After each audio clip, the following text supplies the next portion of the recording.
유럽연합의 인도적 지원에 대해서 살펴보면요.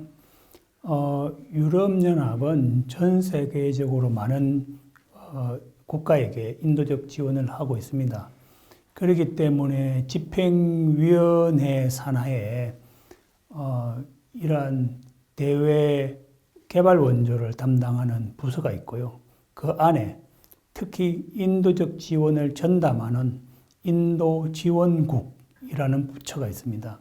그 이름은 에코라고 부르고 있는데요.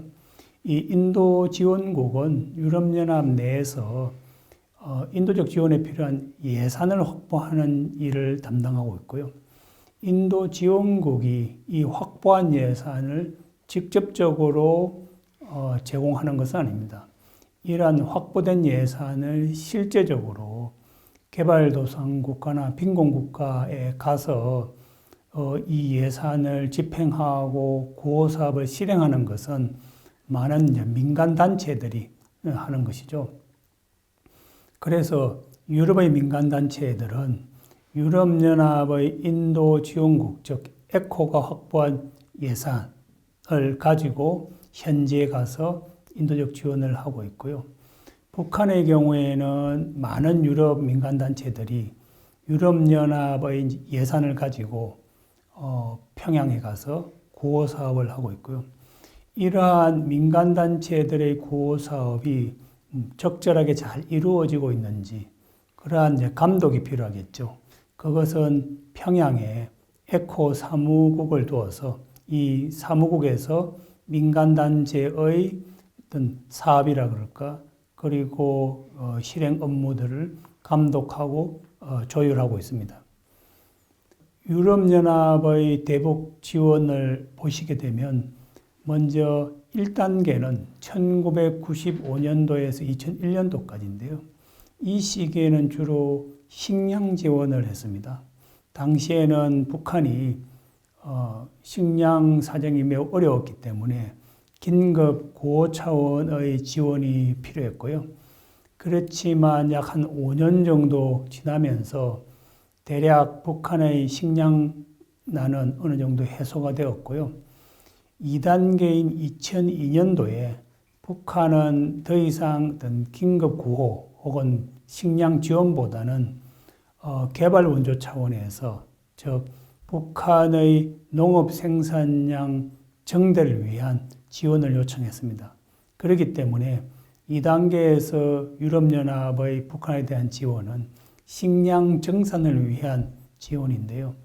구체적으로는 북한에게 농업 기술을 전수한다든지 혹은 비료나 농기계와 같은 물자를 제공하는 그런 지원을 했습니다.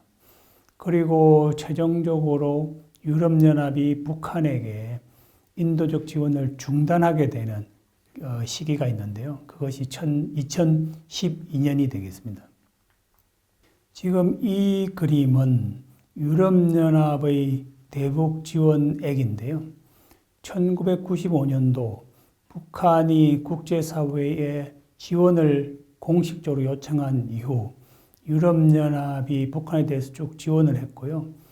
특히 1997년도에 약 2천만 유로의 지원을 했습니다. 그리고 그 이후 북한의 식량난이 국제사회의 도움으로 비교적 많이 해소가 되었고요. 그래서 유럽연합 차원에서도 북한에 대한 지원을 줄여나갔습니다. 그러다가 2002년부터는 아까 말씀드린 대로 이제는 식량 지원이 아니라 북한의 농업의 어떤 생산력 증가, 즉 식량 정산으로 사업을 전환하게 되면서 다시금 지원액이 크게 늘어나게 되고요. 그리고 2004년도에는 북한에서 용천역 폭발 사고가 발생하게 됩니다. 그래서 또 유럽연합이 북한에 대한 지원을 하게 되고요. 그래서 2002년부터 2005년 정도까지는 다시금 유럽연합의 북한 지원액이 늘어나게 되는데요. 이것이 이제 급감하게 되는 계기가 2006년도 제1차 핵실험 이후입니다. 그러다가 2011년도에 보시게 되면 유럽연합의 대북 지원액이 크게 늘어나게 되는데요. 이때는 북한이 다시금 식량난을 겪게 되면서 또다시 국제사회에 지원을 요청하였습니다. 하지만 그 이후 2012년 이후부터는 유럽연합이 북한에게 제공한 지원액은 거의 없다라고 보시면 되겠습니다. 유럽연합이 북한에 상주한 많은 기관과 단체들이 있는데요. 현재 북한에 상주하고 있는 인도적 지원 기관을 살펴보게 되면 먼저 유엔기구가 6개 있습니다. 농업식량기구, 그리고 세계식량계획, 그리고 세계보건기구가 북한에 있고요. 또 유엔개발계획, 유엔인구기금, 그리고 유엔아동기금이 북한에 있습니다. 이들 유엔기구 중에서 3개는 그 본부가 유럽에 있습니다. 유럽 식량기구와 세계식량계획은 이탈리아에 있고요. 세계보건기구는 제네바에 있습니다. 나머지 3개, 유엔개발계획과 유엔인구기금, 그리고 유엔아동기금이 뉴욕에 있습니다. 그리고 유엔 산하는 아니지만 국제구호기구로서 국제적 십자사가 평양에 상주하고 있는데 이것도 유럽 스위스에 본부를 두고 있는 기구입니다. 이렇게 본다면 많은 국제기구가 평양에 상주하고 있지만 그 본부는 유럽에 있기 때문에 유럽과 북한 간의 관계가 유럽 인도적 지원 차원에서는 상당히 큰 역할을 하고 있다라고 볼 수 있고요. 그 다음에 지원단체를 보게 되면 현재 6개의 유럽 관련 구호단체가 평양에 상주하고 있는데요. 컨선 월드와이드는 본부가 아일랜드에 있고요. 저먼 에고 액션은 독일에 본부가 있습니다. 그리고 핸디캡 인터내셔널, 그리고 프리미어 어전스, 그리고 트라이앵글 제너레이션 휴머니테어는 본부가 프랑스에 있습니다. 그리고 세이브 더 칠드런은 본부가 영국에 있고요.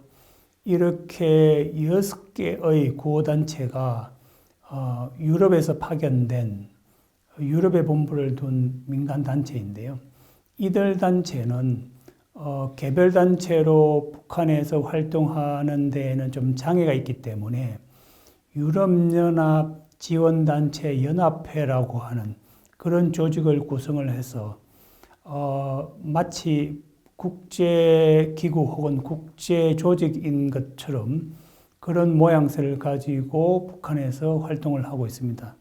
왜냐하면 북한에서는 개별 민간단체는 크게 환영하지 않고 국제기구를 더 환영하기 때문에 이렇게 유럽연합의 우산 아래에서 활동을 하고 있는 거죠. 그리고 개별 국가가 파견한 사무소도 있습니다. 스위스와 이탈리아 그리고 스웨덴은 개발협력사무소를 평양에 두고 있고요. 그래서 이런 개별국가 차원에서 평양과 인도적 협력을 하고 있는데 여기서 보시면 스위스와 스웨덴은 중립국이라는 특징을 가지고 있고요.